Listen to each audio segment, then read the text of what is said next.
동산교회 시간. 이 시간 말씀에는 물된 동산교회 담임 조병선 목사님입니다.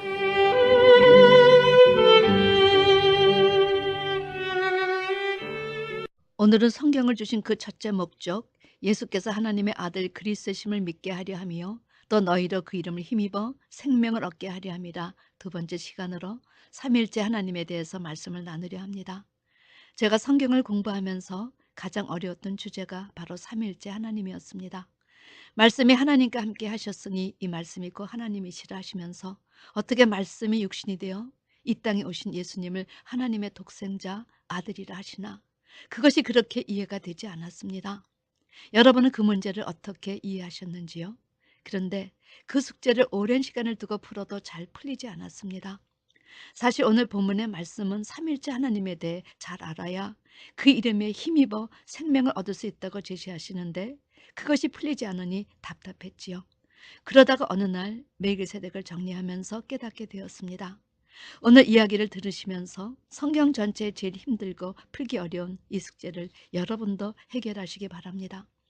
성경은 성부와 성자 성령 삼위는 함께 존재하신다고 이야기하십니다. 그리고 요한일서 5장 5절에서 8절 말씀, 예수께서 하나님의 아들이심을 믿는 자가 아니면 세상을 이기는 자가 누구뇨? 이는 물과 피로 임하신 자니 곧 예수 그리스도시라.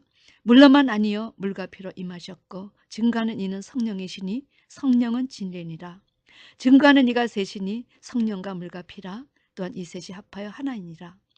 이를 통해 요한복음 1장 1절 말씀, 태초에 말씀이 계시니라. 이 말씀이 하나님과 함께 계셨으니 이 말씀은 곧 하나님이시라. 여러분, 성부 하나님은 하나님의 본질이시며 빌립보서 2장 6절, 그는 근본 하나님의 본체시나 하나님과 동등됨을 취할 것을 여기지 아니하시고, 히브리서 1장 3절, 이는 하나님의 영광의 광채시여 그 본체 형상이시라.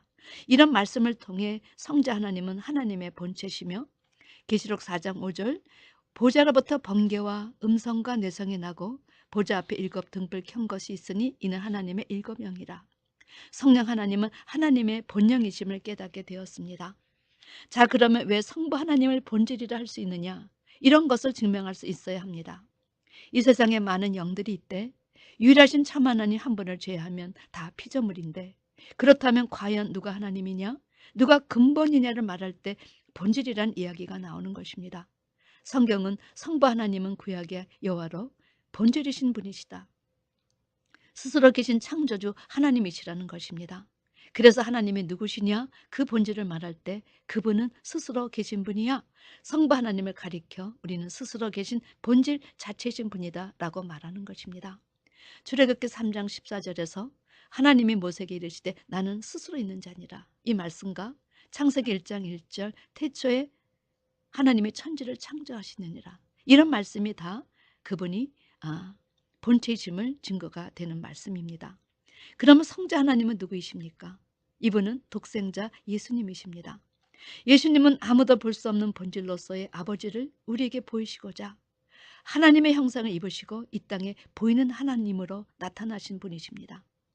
본질이신 하나님은 무소부지하시며 우주 안과 밖 어디든지 존재하시고 충만하시지만 그분은 보이지 않아 그분을 나타낼 길이 없기 때문에 본질이신 하나님이 독생자 예수를 세상에 보내심으로 하나님이 계시다는 것이 추상적이 아니요 실제임을 확증시키셨다는 사실입니다.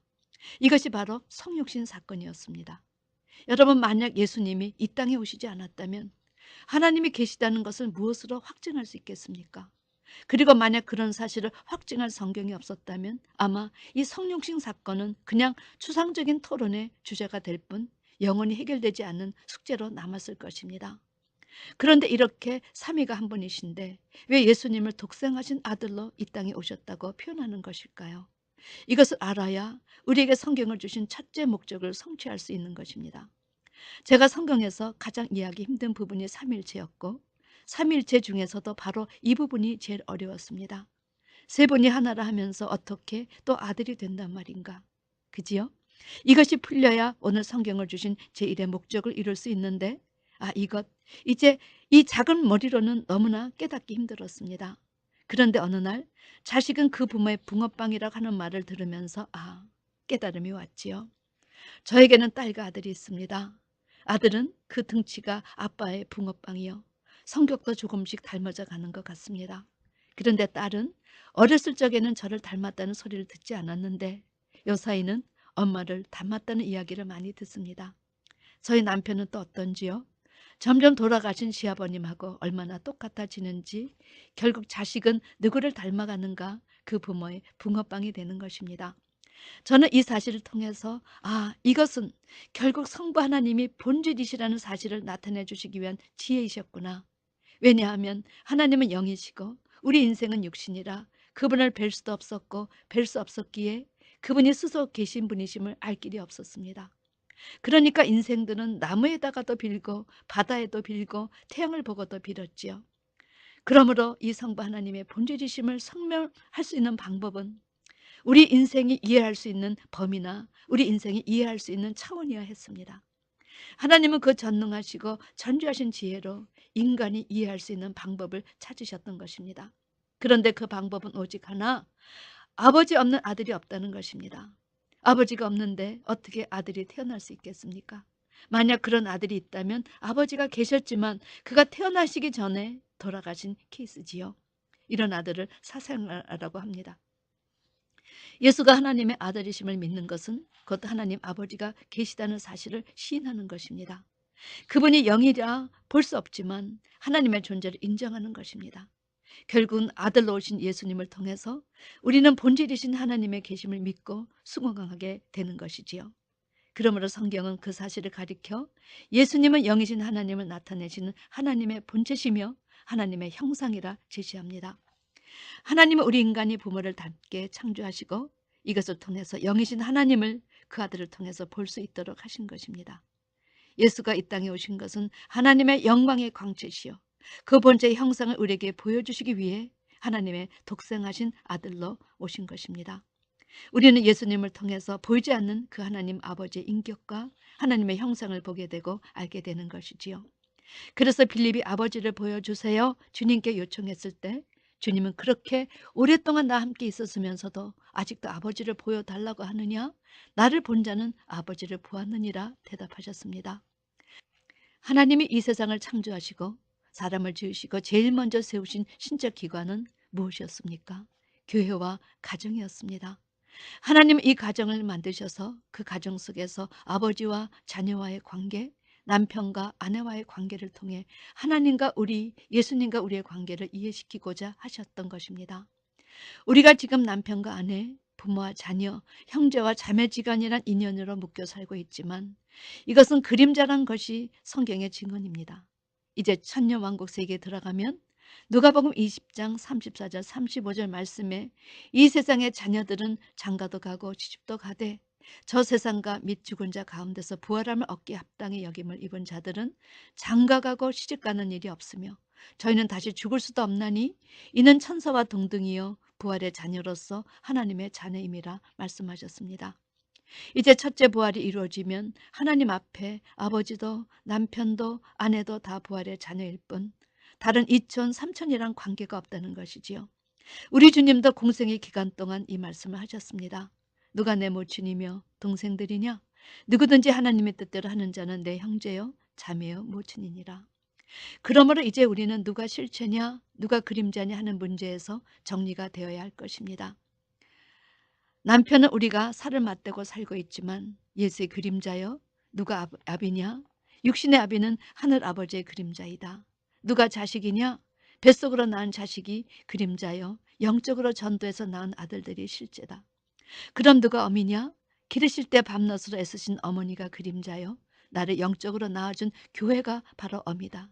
그러므로 계시록 12장에서 아들 하나 낳으려 아파서 해서 고통하는 해를 입은 여인, 즉 주님의 신부인 첫대 교회를 우리에게 보여주십니다. 아들을 낳으려고 고통하며 부르짖는 여인, 이것은 교회를 말한 것입니다. 따라서 이제는 무엇이 실제인지 무엇이 그림자인지 제대로 알고 준비해야 합니다. 여러분 이 말씀이 이해되십니까? 마태복음 10장 36절 사람의 원수가 자기 집안 식구라. 그림자를 통해 실제를 깨달으라. 가정을 주고 가족을 주었더니 매일 가족이 이래 정말 생명 받을 시간 다 빼앗기면 자기 집안 식구가 사람의 원수다. 그러니 아비나 어미를 나보다 더 사랑하는 자는 내게 합당치 않고 아들이나 딸을 나보다 더 사랑하는 자도 내게 합당치 아니하다 하십니다. 저는 이 말씀을 깨닫고 아이들, 남편을 다 아버지 순위 그 다음으로 내려놨습니다. 그것이 그들을 진정으로 위하는 길이었기 때문입니다. 성경은 아들을 시인하는 자에게는 아버지가 있지만 아들을 부인하는 자에게는 아버지가 없다 하십니다.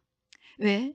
아들을 통해서 아버지를 알게 하시는데 그 아버지를 부인하니 이런 자에게는 하나님도 없는 것이지요. 여러분 이해가 되십니까? 본질이신 하나님은 이와 같은 아무도 볼 수 없고 느낄 수 없는 불가시적 존재이기 때문에 하나님 자신을 나타내실 때는 오직 아들을 통해서만 나타내신다는 것입니다. 여러분이 존재하신다는 것은 여러분의 부모가 먼저 존재하셨기 때문 여러분이 존재할 수 있는 것입니다. 그래서 독생하신 아들을 보니 아버지의 영광이 있더라. 우리는 이 아들이신 예수님을 보며 하나님을 보고 아들을 믿음으로써 그 아버지를 믿고 신하게 되는 것입니다. 두 번째는 왜 본질이신 하나님이 아들의 위로 이 세상에 오시게 되었는가? 그것은 예배소서 1장 3절에서 6절 말씀처럼 하나님께서 예수 그리스도 안에서 하늘에 속한 신령한 복으로 우리에게 복을 주시려고 이미 창세 전에 그리스도 안에서 우리를 택하셨다는 것입니다. 왜 그 앞에 거룩하고 흠이 없게 하시려고 그 기쁘신 뜻대로 우리를 예정하사 예수 그리스도로 말미암아 하나님이 아들들이 되게 하시기를 그의 뜻으로 정하셨기 때문입니다. 예수님께서 아들의 위로 오신 것은 이런 하나님의 뜻을 이루시려고 아들의 위로 오신 것입니다. 왜냐하면 하나님께서 요한복음 1장 12절에 예수를 영접하는 자, 곧 그 이름을 믿는 자들에게는 하나님의 자녀가 되는 권세를 주셨기 때문에 이제부터 혈통으로나 육정으로나 사람의 뜻으로 나지 아니하고 오직 하나님께 난 자들이 바로 하나님의 아들이 되었기 때문에 무엇이 필요했는가? 하나님의 아들로서의 모본이 필요했던 것입니다. 자녀들은 아비의 붕어빵이 되어야 하는데 예수님은 아버지의 형상을 가지고 오셨고 하나님의 아들이 어떻게 살아야 하는가, 어떤 목표를 가지고 살아야 하는가, 그 모든 것의 아름다운 본을 우리에게 가르쳐 주시려고 예수님이 아들의 위로 오신 것입니다. 이런 사실을 가리켜 사도 바울은 로마서 8장 29절에서 하나님이 미리 아신 자들로 또한 그 아들의 형상을 본받게 하기 위하여 미리 정하였으니 이는 그로 많은 형제 중에서 맏아들이 되게 하심이니라 이렇게 말씀했습니다. 그렇습니다, 여러분. 주님을 믿는 자들에게 하나님의 아들의 형상을 본받게 하시기 위해서 하나님께서 미리 예정해 놓으신 대로 많은 형제 중에 맏아들이 되려 근본 하나님의 본체시나 하나님과 동등됨을 취할 것으로 여기지 아니하셨습니다. 오히려 자기를 비워 종의 형체를 가져 사람들과 같이 되었고 사람의 모양으로 나타나셨으며 자기를 낮추시고 죽기까지 복종하셨던 것입니다. 이런 하나님의 계획과 그 계획에 순종하신 예수님을 통해 지금 여러분과 제가 있는 것입니다.